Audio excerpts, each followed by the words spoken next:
복은 돈으로 환산되는 것이 아닙니다.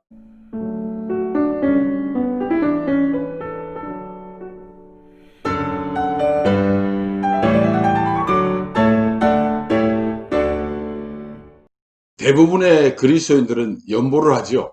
그 중에서 여러분들은 11조를 어떤 마음을 갖고 하십니까? 오늘은 11조를 중심으로 연보의 성경적 의미를 말씀드리고자 합니다.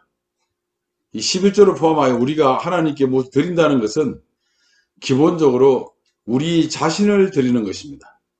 다시 말하면 우리의 모든 삶을 하나님을 위하여, 하나님의 영광을 위하여 드린다는 것입니다. 그래서 구약의 11조는 레위인, 고아, 과부 등을 위한 것으로 원래 이스라엘에게만 국한된 것이 아니라요, 이 제도는 고대 건동에서 널리 시행되었던 제도였습니다.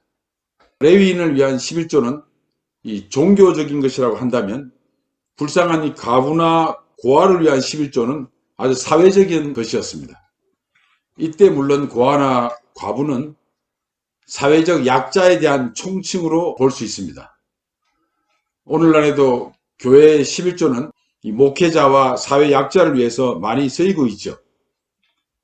이 말라기 3장은 11조를 바치지 않으면 하나님의 것을 도둑질하는 것이라고 말하면서 11조 바치는 사람을 복을 받는다고 말하고 있습니다. 그럼에도 불구하고 사도 바울은 고린도전서 16장 1절에서 억지로 연보하지 말 것을 말하고 있습니다. 이것은 자원하는 마음으로 연보할 것을 말하죠. 그럼에도 11조를 비롯한 연보에는 중요한 세 가지 원칙이 있습니다. 첫째, 감사한 마음으로 바치는 것입니다. 우리 인간사에서도 진심으로 이렇게 오가는 선물 등은 이 상호 호의적인 유대를 돈독시키지만, 막 억지로 주거나 무엇을 바라고 선물한다면 그것은 뇌물이듯이 하나님께 무엇을 바라고 연보하는 것은 바른 자세가 아닙니다. 그래서 감사함으로 해야 한다는 것입니다. 둘째, 이 11조나 모든 연보는 무명으로 바치는 것입니다. 연보할 때 봉투에 이름을 이렇게 쓰지 않아도 하나님께서는 누가 연보했는지를 잘 아십니다. 그래서 이름을 쓴다는 것은 하나님께 바치는 모습을 빌어서 이 사람들에게 알리는 꼴이 됩니다. 이 셋째, 교회는 이 11조를 포함하여 모든 연보는 아주 투명하고 공정하게 집행되어야 합니다.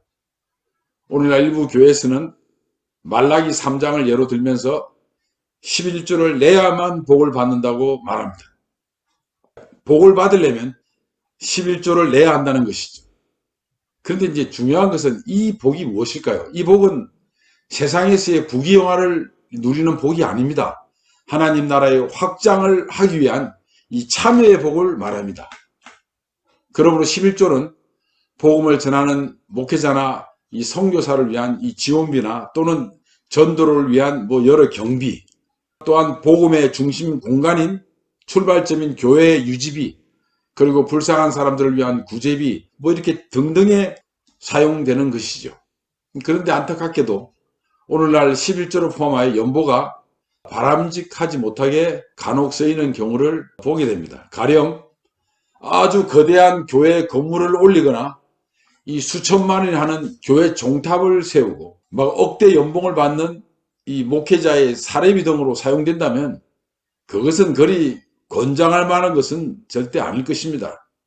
지금 집이 없는 사람이 태반이며 일부 대형교회를 가보십시오. 아주 고급 호텔 못지않은 멋있는 아주 시설을 갖추고 있습니다. 그렇게 화려하게 교회를 지어서 무엇을 하려는지 의문이 듭니다. 왜 교회 종탑을 세우는데 이렇게 수천만 원씩 이렇게 들어가는지 이해가 되질 않습니다. 그래서 어떤 사람이 이렇게 말하더군요. 주변 마을에 벼락 맞을까봐 하늘 높이 종탑을 올려서 그 위에 이 피레침을 설치해가지고 마을을 돕기 위한 모습이었다고 우스갯소리 하는 사람도 있었습니다. 지금 코로나 바이러스가 기승을 부리면서 서민들이 매우 고통 중에 하루하루 살고 있습니다. 이럴 때 형편이 조금 되는 이 교회가 지역의 서민들이나 노인이나 또는 장애인들을 위하여 후원하면서 함께 이렇게 복음을 전하면 얼마나 좋겠습니까?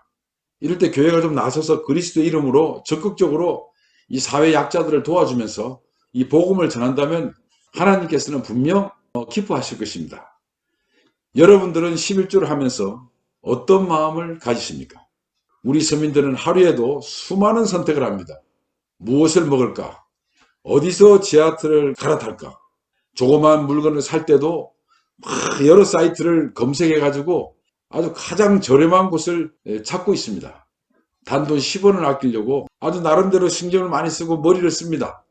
일상에서 한 푼이라도 아끼려고 애를 쓰면서 우리는 적지 않은 돈을 11조로 낼 만큼 우리 믿음이 아주 뛰어나면 좋겠죠. 복은 돈으로 환산되는 것이 아닙니다. 만약 여러분들이 11조를 하면서 하나님으로부터 무언가를 더 받을 것이라고 생각한다면 그것은 큰 오산입니다. 자식이 부모님께 무엇을 드리는 것이 자식의 기본 도리 아닙니까? 기본 도리죠. 유산 받고자 무엇을 더 얻고자 선물한다면 그 관계는 얼마나 슬픈 일이겠습니까? 우리는 구원이라는 큰 선물을 받았고 하나님 나라를 유산으로 이미 약속받은 자들입니다. 그런데도 연보를 하면서 마치 투기성 주식을 하듯이 금리가 높은 은행에 적금을 하듯이 곧 10배, 20배, 100배로 물질의 복이 내게 돌아오게 될 것이라는 아주 개상한 믿음을 가진 분은 없으신지요? 하나님께서는 여러분 돈을 이렇게 받아가지고 비즈니스에서 큰 돈 만들어가지고 여러분들에게 다시 수익 배당금을 돌려주시는 분이 아니십니다. 그러니 11조를 내시면서 더 많은 물질의 풍요를 기원하는 기도는 하지 마십시오. 11조를 내시면서 그 물질이 하나님의 나라를 위하여 잘 사용되게 해달라고 기도를 하십시오. 교회 집행자들이 아주 투명하게 그리고 공정하게 사용되기를 기도하셔야 됩니다. 이제 11조를 포함한 모든 연보는 감사한 마음으로 바치시고 무명으로 드리시고 그리고 그 돈이 하나님 앞에서 공정하고 투명하게 사용되기를 기도하는 마음으로 바치셔야만 합니다. 이런 자세로 연보할 때 그 연보는 큰 의미를 갖게 됩니다. 이런 마음 없이 습관적으로 형식적으로 11조를 했다면 그것은 실제적으로 하나님께 한 것이 아닙니다. 왜냐하면 하나님은 우리의 돈을 보시는 것이 아니라 바치는 우리의 중심을 보시기 때문입니다. 지금까지 11조에 대하여 말씀드렸습니다. 감사합니다.